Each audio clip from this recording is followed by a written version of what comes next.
Alright, so I'm back, and today, I wanted to kind of do like a little intro video into the videos that I'm going to be doing over the next few weeks or so.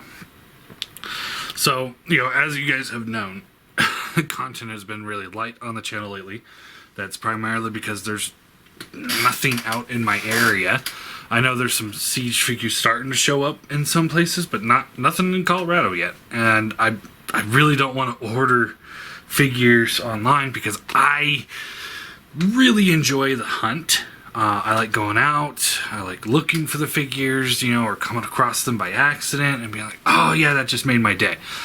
Clicking order for things that are going to end up in the stores, and I know as soon as I order them, they're going to end up in the stores. That's what happened with some of the figures of the first wave of Sieges. It's like, okay, I ordered them from a friend, or I ordered them online, and then there they are. I'm like, I would have just waited an extra day or two. I would have them in hand now rather than waiting for Amazon to ship them or wherever.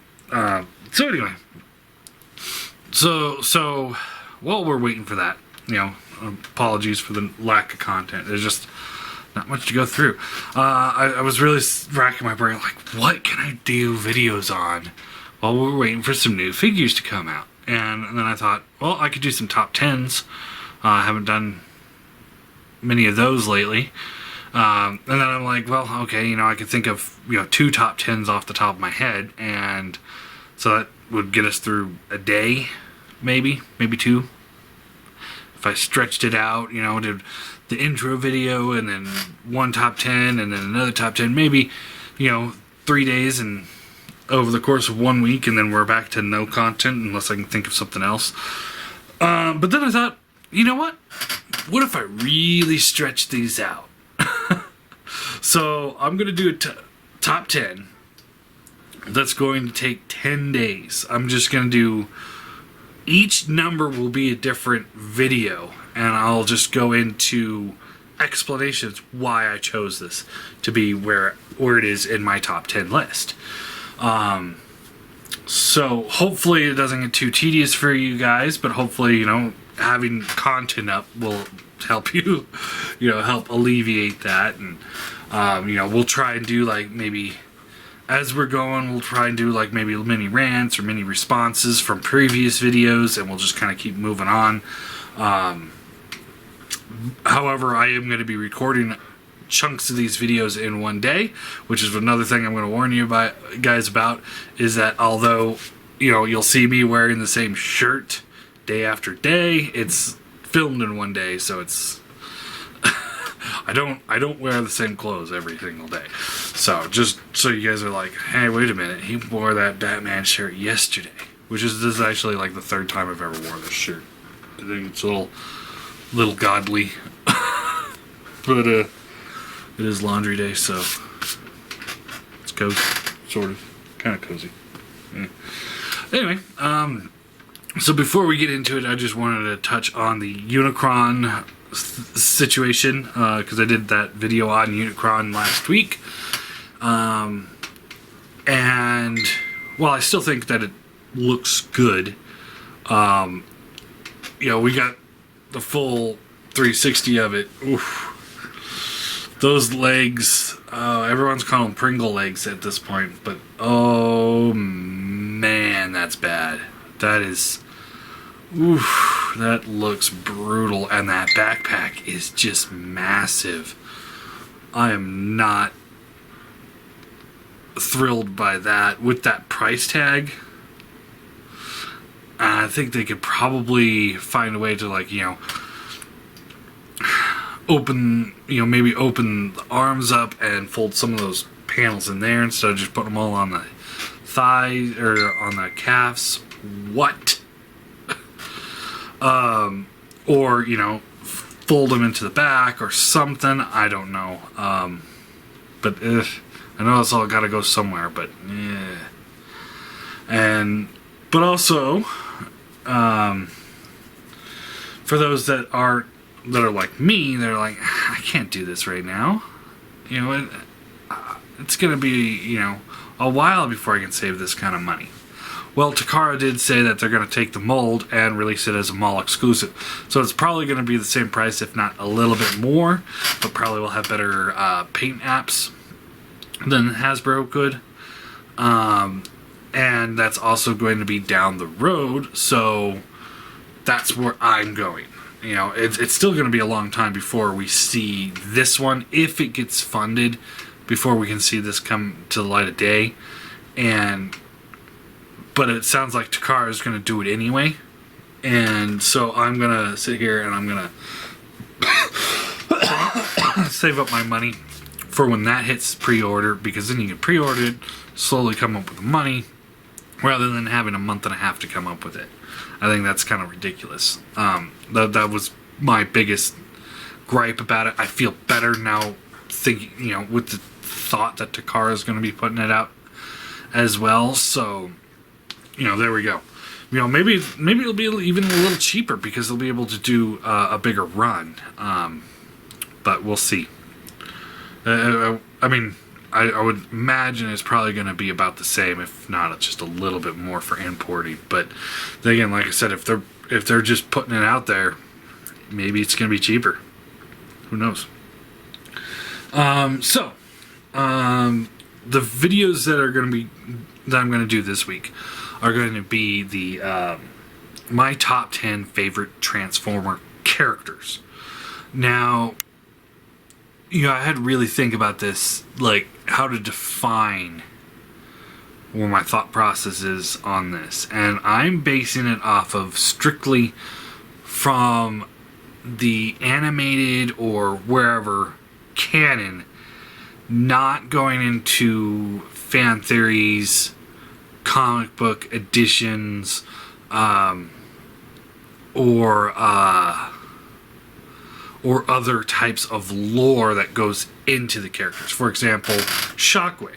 Now, G1 Shockwave was dry. He was kind of a lumbering moron, even though he was supposed to be brilliant.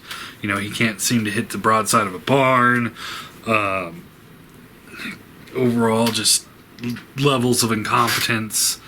I mean, if you watch the cartoon, you know what I'm talking about.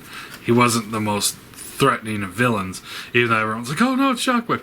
But then if you go into like the Marvel Comics characterization of him, which I didn't really read, I just read about, you know, he becomes a lot more menacing. He's another Decepticon leader. He was taking command from Megatron.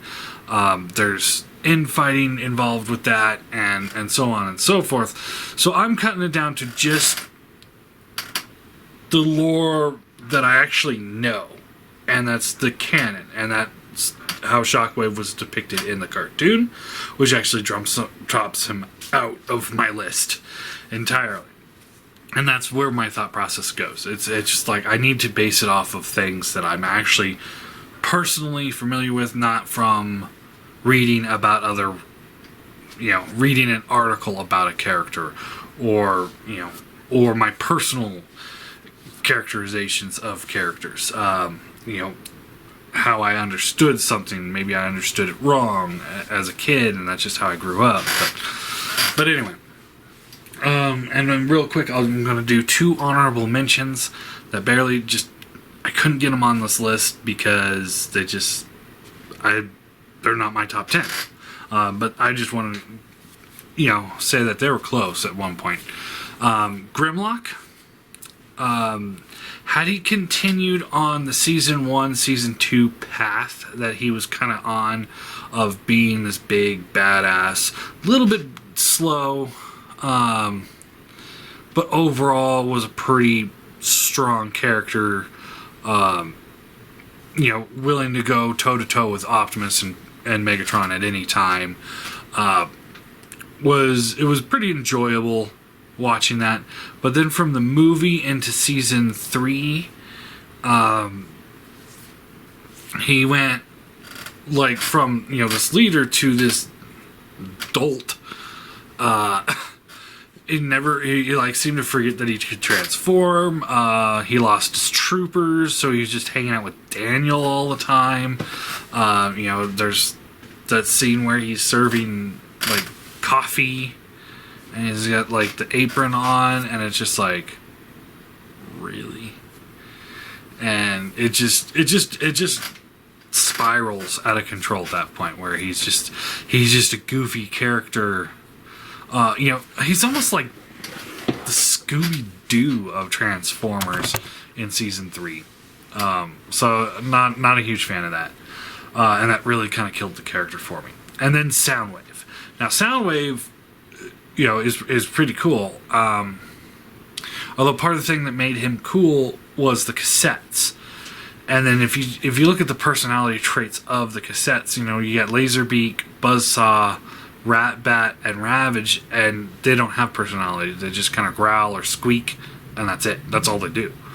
So really it's Rumble, and Rumble's characterization was actually more in your face and more memorable than Soundwave himself, who's just like, yes, Megatron, and no Megatron, and just kind of, was another trooper almost. So he didn't quite make it into this list. Neither did Megatron, G1 Megatron, but that's mostly because of the fact that he just seemed like a villain of the week cartoon, like the typical Saturday morning cartoon twirl your mustache villain, and it's not my cup of tea as far as super villain goes. He's just kind of, his most badass moment was in the movie Transformers, the movie, but everything that preceded that was just kind of no. So that's those are my honorable mentions, and then tomorrow we'll get into the top 10 and kind of go through that.